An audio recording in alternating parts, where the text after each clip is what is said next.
দৌড়াতে দৌড়াতে হাঁপিয়ে উঠেছে ঈশা। হাঁটুতে দুহাত দিয়ে সে জোরাল শ্বাস নিল। সূর্যি মামা তার দ্রুতি ছড়াচ্ছে ধীরে ধীরে। মানুষের সমাগম বাড়ছে। রাস্তাঘাট ধীরে ধীরে পরিষ্কার হচ্ছে। তাকে ডিঙিয়ে যাওয়া ছেলেটি কিছুদূর গিয়ে পিছু ফিরে তাকাল। হাঁপাতে হাঁপাতে ডাক দিল, কি হল ইস্যু, আর দৌড়াতে পারছিস না? ঈশার মেরুদণ্ডে হঠাৎ চিনচিন ব্যথা করে উঠল। সে বসে পড়ল ঘাসের উপর। বলল, রিপুদা, আমি আর কখনো তোমার সাথে মর্নিং ওয়াকে বের হব না। রিপ হাসল। এগিয়ে এসে ঈশার কাছে হাঁটু গেড়ে বসল। হাত বাড়িয়ে দিয়ে বলল, আচ্ছা, ঠিক আছে। আর আসিস না। এখন উঠে পড়। মা যদি দেখে এই অবস্থা, সর্বনাশ হয়ে যাবে। ঈশা উঠতে পারল না।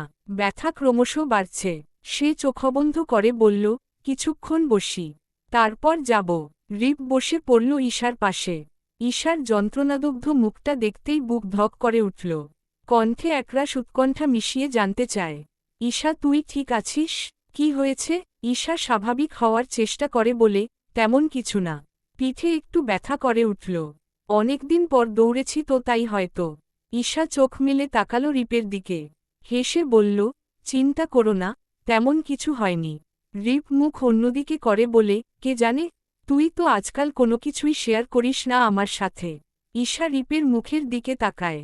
ভ্রু কুচকে তাকায়। ওড়নার আঁচলো দিয়ে রিপের মুখ মুছে দিতে দিতে বলে, কিভাবে ঘেমে গিয়েছ তুমি রিপুদা? ওদিকে ফিরো তো। একটুখানি অভিমানে দগ্ধ হওয়া মনটা আবারও প্রশান্তিতে ছেয়ে গেল। রিপ তাকিয়ে থাকল মেয়েটির মুখটার দিকে। আজকাল সে প্রচণ্ড খাপছাড়া হয়ে যাচ্ছে। তার এভাবে তাকিয়ে থাকা দেখে ইস্যু কিছু বুঝে যাচ্ছে না তো? বুঝলে তো ভালো। কিন্তু এ মুহূর্তে রিপের মনে হচ্ছে না মেয়েটি কিছুই বুঝতে পারছে, কিংবা পারবে। তার জন্য ছেলেটির এত চিন্তা, এত উৎকণ্ঠা, এত সব কিছুর ছেলের আড়ালে যে ভালোবাসাটা লুকিয়ে আছে মেয়েটা তা কখন বুঝবে? কখন ও কি বুঝবে না?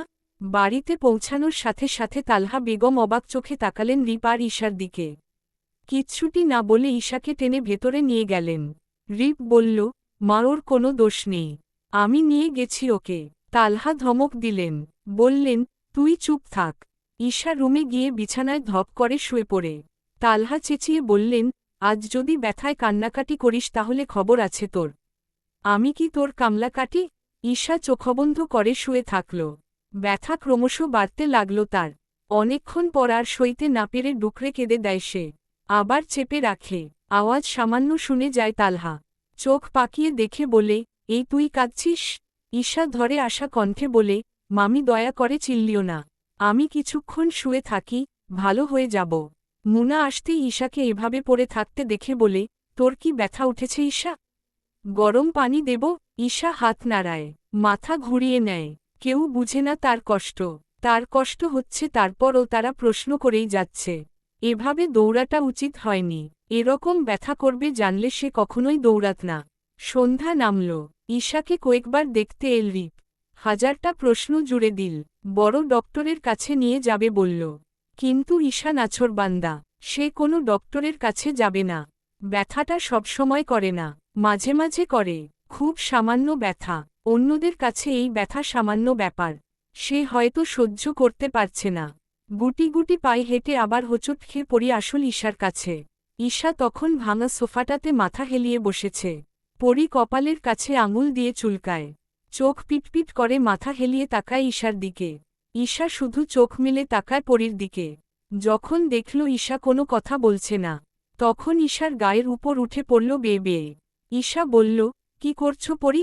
পরি চুপ থাকল। ঈশার গায়ের উপর উঠে মুখের সাথে মুখ লাগিয়ে রাখল। তারপর গাল ঈশার গালে লাগিয়ে আম্মমা আম্মমা আম্মমা ছন্দ তুলে শব্দ করতে লাগল। ঈশার গালে লালা লেপটে গেল তার। ঈশা চোখ বন্ধ করে রইল। সে টের পেল তার চোখের কোণা ভিজে উঠেছে। পরীকে বলল, ফিপি ব্যথা পাচ্ছে পরি, নেমে পড়ো। পরি কথা শুনল না। ঈশার ধমক খেয়ে ঈশার ঘাড়ে মুখ গুজে রাখল। ঈশা উঠাতে চেয়ে ও উঠাতে পারল। শক্ত করে ধরে পেঁচিয়ে রাখল। তারপর কাঁদতে লাগল। ঈশার সম্বিত ফিরতেই বুঝতে পারল কাজটা ঠিক হয়নি। পরি এখনো ছোট বাচ্চা। সে ডাকল, পরি, ফিপির কথা শোনো। আর কেঁদো না। ফিপি চকলেট দেবে, চিপস দেবে। পরি মাথা তুলল। ডাগর ডাগর গোলাটে চোখ দুটো লাল টকটকে। ঈশা ভড়কে গেল। এ মেয়েটার রাগগুলো এমন কেন? নীরবে রাগ দেখায়। কার সাথে যেন মিলে যায়। পরি ঈশার গালে গাল লাগিয়ে শব্দ করল, পাপ্পি পাপ্পি। ঈশা বুঝতে পারল পরি কি চাই। পুরোমুখে আদর দিয়ে বলল, হয়েছে, পাপ্পি দিয়েছি, এবার ভালো মেয়ের মতো মাম্মার কাছে চলে যাও। পরি নামল না, ঈশার বুকে মাথা রেখে চেপে গেল।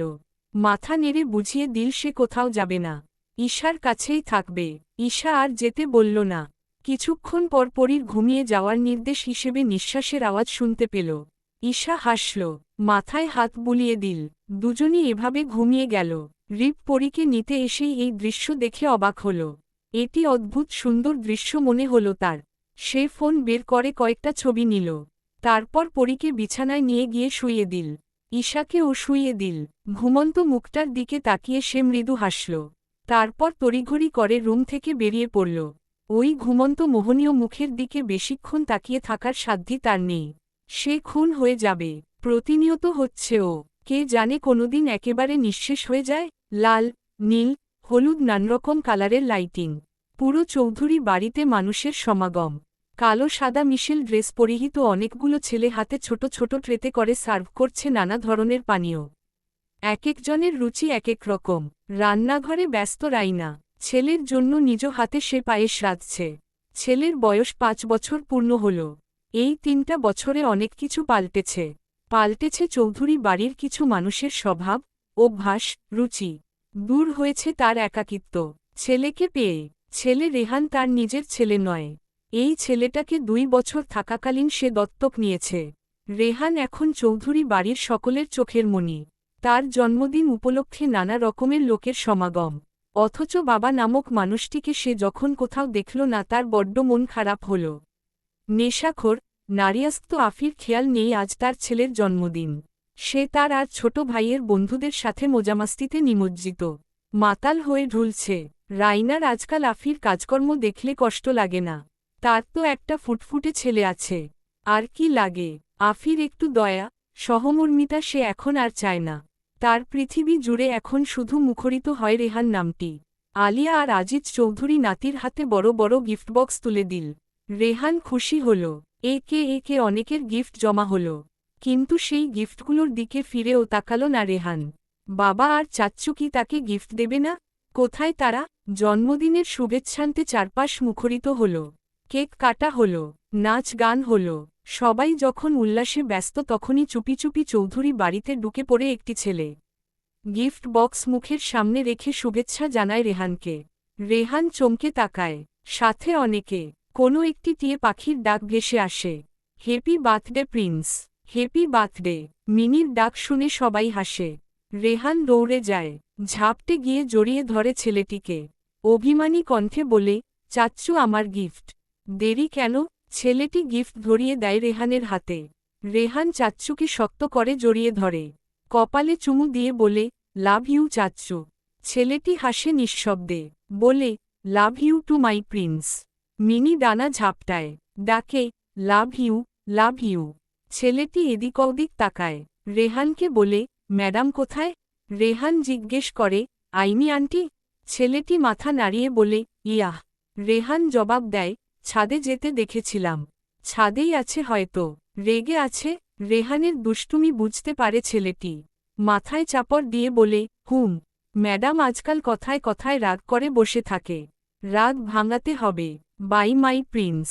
রেহান হেসে দেয়। গলার স্বর খানিকটা উঁচু করে বলে, চাচ্চু আইমি আন্টিকে আমার বৌমা করে কখন আনবে? ছেলেটি যেতে হাত নেড়ে বলে, ভেরি শুন। রেহান বেজায় খুশি হয়। দৌড়ে মায়ের কাছে চলে যায়। রাইনাকে জড়িয়ে ধরে বলে, মাম্মা আইমি এবার আমার বৌমা হবেই। রাইনা কথার ছলে জিজ্ঞেস করে, কে বলেছে? রেহান গিফটবক্স রাখতে রাখতে জবাব দেয়, চাচ্চু বলেছে এক্ষুনি। সাথে সাথে রাইনার হাত থেকে খসে পড়ে চামচ। রেহান ভড়কে যায়। বলে, কি হয়েছে মাম্মা? Any problem? রাইনা চট করে কথা ঘুরিয়ে ফেলে। চামচ কুড়িয়ে নিয়ে বলে, নো প্রবলেম রেহান। এটা তো খুশির খবর। কখন হবে বলেছে? রেহান ভেবে বলে, না তা তো বলেনি। আমি জেনে নেব চাচ্চুর কাছ থেকে ওকে। রাইনা সম্মতি দেয়। রেহান চলে যাওয়ার আগে রাইনা তার হাত টেনে ধরে। কাছে টেনে মাথায় হাত বুলিয়ে দেয়। অনেকক্ষণ পর চেয়ে থেকে বলে, কষ্ট পেয়েছে কি আমার বাচ্চা? ড্যাড গিফট করেনি বলে? রেহানের মুখে অন্ধকার নেমে আসে। সে তা লুকিয়ে হাসিমুখে বলে, আমি অনেক গিফট পেয়েছি মাম্মা। বরং আমিই গিফট করব ড্যাডকে। ছাদেও করা হয়েছে লাইটিংয়ের ব্যবস্থা। ছাদের মৃদু মৃদু বাতাস মেয়েটির মনপ্রাণ জুড়িয়ে দিচ্ছে। দূরের সুপারি গাছগুলোও মৃদুমন্দ দুলছে। দূর থেকে ভেসে আসছে কাঁঠাল চাপার গন্ধ।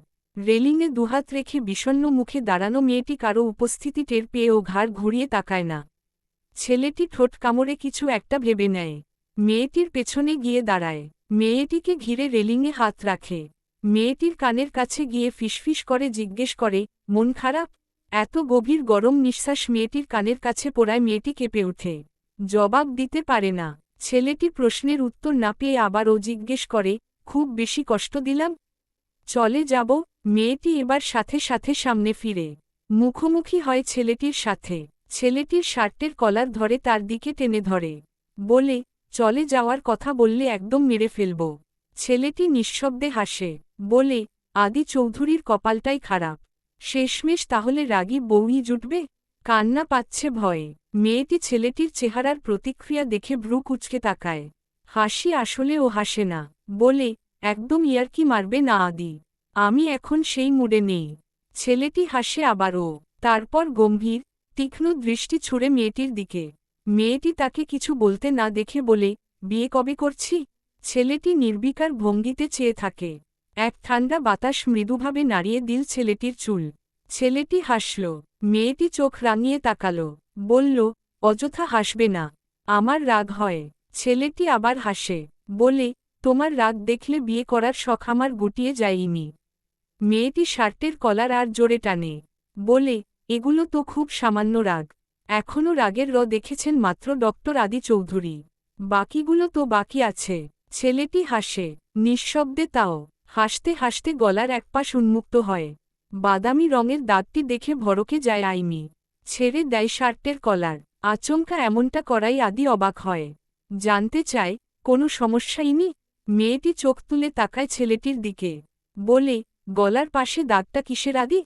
কোথায় আঘাত পেয়েছ? আদি গলার পাশে হাত দেয়। বলে, don't know, drop this matter. মেয়েটি চিন্তিত হয়ে তাকায়। ছেলেটি তার ফ্যাকাশে মুখখানা দেখে পকেটে হাত পুরে ঝুঁকে পড়ে জিজ্ঞেস করে, কে জানে তুমি হয়তো কামড়ে টামড়ে দিয়েছ। মেয়েটি আকস্মিক এমন কথায় লজ্জা পায়। মাথা নামিয়ে এই প্রথম হাসে। বলে, যাহ, আমি কখন? ছেলেটি তার নোতবদনে হাসির দিকে তাকায়।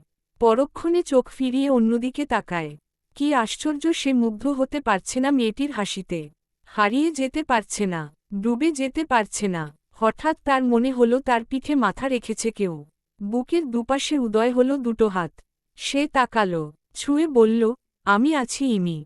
মেয়েটিও উচ্চারণ করে, আমিও আছি আদি। থাকব। গভীর রাতে বাইরে কুকুরের ঘেউ ঘেউ আওয়াজ শোনা যাচ্ছে। সাথে ঝি ঝি পোকার আওয়াজ। রাতের নিস্তব্ধতা কাটিয়ে সেই শব্দ তীব্রভাবে আঘাত হানছে ঈশার কানে। আচমকা তার ঘুম ছুটে যায়। সে কান চাপা দেয়। অদ্ভুত আওয়াজ করে উঠে। বিছানা হাতড়ে কাউকে খুঁজে। কি আশ্চর্য, সে নিজেই বুঝে উঠতে পারছে না সে কাকে খুঁজছে। চট করে বিছানা থেকে সে নেমে পড়ে। মাথা চুলকে চুলকে পুরো ঘর হাঁটে। বলে, কি খুঁজছি আমি? দূরে উল্টে পড়ে থাকা টেডিবিয়ারটিকে সে দেখতে পায়। কাপা কাপা হাতে সেটি তুলে নেয়। ধুলোবালি ঝেড়ে বলে, খুব কষ্ট দিয়ে ফেলেছি তাই না? শোন, আমি একা কষ্ট দিইনি কিন্তু।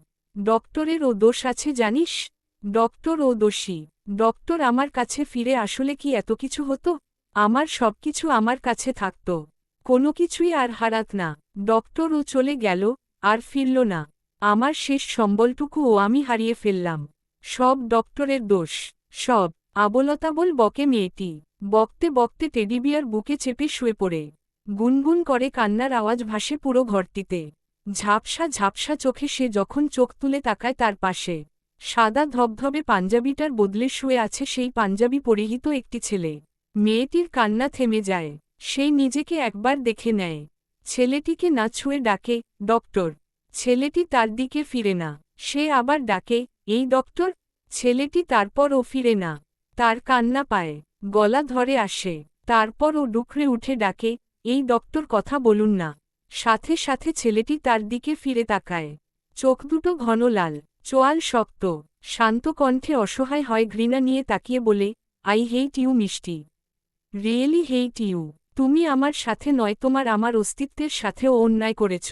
তুমি অপরাধী মিষ্টি। আমি ক্ষমা করব না তোমায় কখনো। কখনো না মিষ্টি।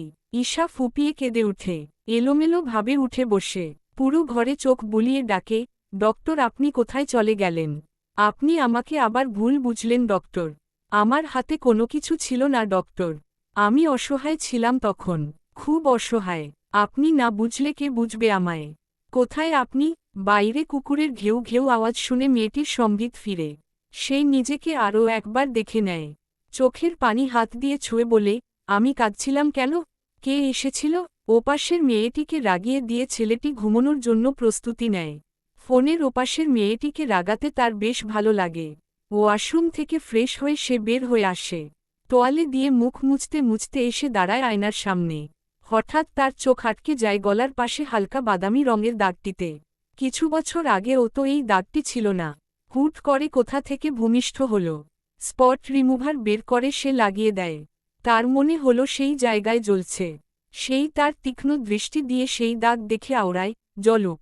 বিছানায় শুয়ে পড়ে সে, ঘুমে ঢুলুঢুলু চোখ স্থির হয় একটি পুতুলের সামনে। এই পুতুলটি সে ইন্ডিয়া থেকে ফেরার সময় নিয়ে এসেছিল। পুতুলটি একটি মেয়ের অবয়ব, শাড়ি প্যাঁচানো। তাকে পুতুলটিকে দিল মনে পড়ছে না। বাবা বলেছিল, সে নিজেই পছন্দ করে নিয়েছিল এই পুতুলটি। এমন একটি উদ্ভট পুতুল সে কেন কিনবে? মা, বাবা ফেলে দিতে বলেছিল, কিন্তু সে ফেলে দেয়নি। অন্য যাই হোক, পুতুলটি বেশ কিউট। তার পছন্দ হয়েছে, তাই সে ফেলে দেয়নি। সাজিয়ে রেখেছে নিজের বিছানায়। কি আশ্চর্য, বিছানায় কোলবালিশ না রাখা ছেলেটির বিছানার অর্ধকে জুড়ে রয়েছে সেই পুতুলটি। সেই নিজের কাজে মাঝে মাঝে নিজেই অবাক হয়। পুতুলটিকে সে যখন ভালোভাবে পর্যবেক্ষণ করে তখন দেখতে পায় তার পরনে লাল টকটকে শাড়ি, মাথার চুলগুলো যেন লেপ্টে আছে কাঁধ, গলা, কপাল, মুখের আশেপাশে। চুলগুলো কোমর অবধি লম্বা, ঠোঁট দুটো রাঙানো, চোখে মোটা কাজল। ছেলেটি হাসল, বলল, ডল লুকস লাইক এইমি। আকাশে মেঘের ঘন ঘটা, বিরতিহীন পড়ছে বৃষ্টির ফোঁটা। মেজাজ খারাপ হয়ে গেছে ঈশার। ক্লাস শেষে বাসায় ফিরবে কিভাবে? ছাতাও আনেনি সে। বিরক্তি বাড়ছে তরতর করে। আশ্চর্যজনকভাবে তার রাগ লাগছে প্রকৃতির উপর। বৃষ্টি নামার আর সময় পেল না। কয়েক বছর আগে ও বৃষ্টিবিলাস করার ইচ্ছে থাকলেও এখন তার ইচ্ছে হয় না। মাথায় আসে না। এমন একটা বৃষ্টির দিনে সে ভিজতে চেয়েছিল ডক্টরের সাথে। ডক্টরের চোখে চোখ রেখে সে হারিয়ে যেতে চেয়েছিল দূর দূরান্তে। ডক্টর তার চোখে চোখ রেখে বলবে, এই বৃষ্টিবিলাসের দিনটি আদি মিষ্টির হয়ে যাক। আমাদের দুজনের হয়ে যাক। আজ বৃষ্টিটা মন কেমন করা, তাই না মিষ্টি? বুক চিরে দীর্ঘশ্বাস বেরিয়ে আসে তার। ঝুম বৃষ্টিতে সে বেরিয়ে পড়ে। আধ ভেজা হয়ে যায়। রিকশার জন্য দাঁড়িয়ে থাকে রাস্তার পাশে। রিকশা আসে বহুক্ষণ পর। রিকশায় উঠে পড়ে সে। আধ ভেজা হয়ে রিকশায় বসে সে অস্বস্তি ভোগ করে। রিকশা ছেড়ে দিতেই তার কানে বেজে উঠে মিহি সুরের একটি ডাক, মিষ্টি, মিষ্টি। সে থমকে যায়, শক্ত হয়ে বসে থাকে, নড়ে না চড়ে না। তার ভেজা গাল বেয়ে গড়িয়ে পড়ে জল। সে অস্ফুটভাবে ডাকে, মিনি। ডক্টর। ভেজা চুপচপে হয়ে গেছে ছেলেটি, হাতের খাঁচায় টিয়ে পাখিটিও। সে ডানা ঝাপটে ঝাপটে শুধু ডেকে উঠল, মিষ্টি, মিষ্টি। ছেলেটি আশপাশ তাকাল, বলল, মিনি স্টপ। বেশি চিৎকার করলে ফেলে চলে যাব। মিনি তারপরও চেঁচিয়ে গেল, মিষ্টি, মিষ্টি। ছেলেটি হাতের খাঁচাটি গাড়ির ভেতর রাখল। গাড়ি স্টার্ট দিয়ে টিয়ে পাখিটিকে উদ্দেশ্য করে বলল, মিনি তুমি আমার কাছে কিভাবে এসেছ বলো তো? কে গিফট করেছে তোমাকে? তুমি একটা অসহ্য। মিনি ডানা ঝাপটে ডাকে, মিষ্টি, মিষ্টি। ছেলেটি রেগে গাড়ি স্টার্ট দেয়, জোরে ড্রাইভিং করে। মেয়েটি দৌড়াতে থাকে রিকশা থেকে নেমে। দৌড়াতে দৌড়াতে তার খেয়াল হয় মিষ্টি ডাকটি থেমে গিয়েছে। চলে যাওয়া গাড়িটির পিছু পিছু সে আশপাশ না দেখে দৌড়াতে থাকে। বৃষ্টিজলে ভিজে একাকার হয়ে যায়। দৌড়াতে দৌড়াতে তার বুকে ব্যথা শুরু হয়। তারপরও সে দৌড়ায়। মাঝরাস্তায় হোঁচট খেয়ে পড়ে। গাড়িটা এগিয়ে যায়। গাড়ির লুকিং গ্লাসে ছেলেটির চোখ আটকে যায়। মাথা নিচু করে সাদা ওড়না পরা মেয়েটি মাঝরাস্তায় বসে আছে কেন? চেহারাটা তো স্পষ্ট দেখা যাচ্ছে না। কে মেয়েটি? মাঝরাস্তায় পিঠ ধরে বসে পড়ল ঈশা। গাড়ি তার সাইড দিয়ে চলে যাচ্ছে। আশপাশের মানুষ তাকিয়ে রইল তার দিকে। পিঠের হাড়ে তীব্র ব্যথা অনুভব হয়। তার নিঃশ্বাস নিতে কষ্ট হয়। কথা বলতে কষ্ট হয়। বৃষ্টিজলে তার শ্বাস আটকে আসে। ডুকরে ডুকরে সে কেঁদে ওঠে। লোকজন ছুটে আসে। অদ্ভুতভাবে কান্নারত মেয়েটির ব্যাগ পড়ে রয়েছে, জুতোজোড়া পড়ে রয়েছে। সবার প্রশ্ন, মেয়েটি কেন এভাবে কাঁদছে? আকাশের দিকে মুখ করে তাকিয়ে ঈশার চোখের নিশ্চুপ জল ছেড়ে দেয়। ধোঁয়াশা হয়ে যাওয়া গাড়িটির পানে চেয়ে থাকে। বলে, আপনি এসেছেন ডক্টর, কিন্তু আমার কাছে আসেননি কেন ডক্টর? কিসের এত রাগ, অভিমান ডক্টর? মেরুদণ্ডের ব্যথা দ্বিগুণ থেকে দ্বিগুণতর হয়। সে বসে থাকতে পারে না, কথা বলতে পারে না, লুটিয়ে পড়ে মাটিতে অজ্ঞান হতে হতে ডুকরে ডুকরে উচ্চারণ করে, কেন এলেন না ডক্টর? আপনি কি আমায় আর ভালোবাসেন না ডক্টর? অন্য কাউকে ভালোবাসেন? শাস্তিটা যে এবার খুব বড় হয়ে গেল ডক্টর। এত বড় শাস্তি কেন দিলেন আমায়? আপনার মিষ্টি এত বড় শাস্তি যে নিতে পারবে না ডক্টর। মিষ্টির কথা কেন ভাবলেন না আপনি? মিনমিন করে বলতে বলতে সে জ্ঞান হারায়। লোকজন জড়ো হয়। মেয়েটির মায়াবী মুখপানে চেয়ে থাকে সবাই। কে বলবে, এ মেয়েটি এক পৃথিবী সমান কষ্ট নিয়ে বেঁচে আছে, হাসি খুশি আছে? কে বলবে, এক পৃথিবী সমান যন্ত্রণা তাকে প্রতিনিয়ত কুরে কুরে খাচ্ছে? কে বলবে, মেয়েটি এক আকাশ ব্যথা নিয়ে দিনতিপাত করছে? ডক্টর নামক যন্ত্রণাটি কি কখনো তার পিছু ছাড়বে না? ডক্টর ছাড়লেও মেয়েটি তো নিজেই ছাড়ছে না। দোষটা ঠিক কার? দোষী কে?